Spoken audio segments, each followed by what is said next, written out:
আমার সামনে যে গাছটি দেখতে পাচ্ছেন এটিকে বলা হয় বন ওকড়া।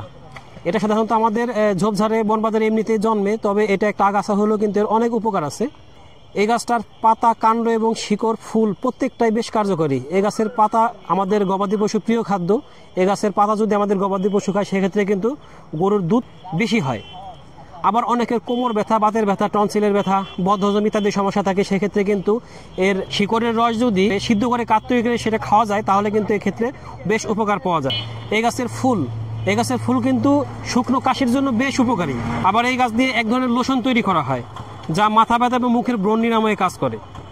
এই গাছের পাতার রস কাটা, ছেঁড়া, পোড়া ক্ষতস্থানে লাগালে বেশ ভালো ফলাফল পাওয়া যায়। আমাশা, পেট জ্বালা পোড়া, পেটের পীড়া, ম্যালেরিয়া, ফাইলেরিয়া, লিউকেরিয়া, দাঁত ব্যথা সহ বিভিন্ন রোগে এর পাতা, কাণ্ড, মূল বেশ কার্যকরী। এর পাতা সিদ্ধ, মূল সিদ্ধ খেলে এসব রোগ থেকে মুক্তি পাওয়া যায়। আর তাছাড়া মেয়েদের যে অতিরিক্ত রক্তস্রাব হয়, প্রস্রাবে জ্বালা পোড়া হয়, সেটাও কিন্তু এই গাছের পাতা এবং মূল থেকে উপকার পাওয়া যায়।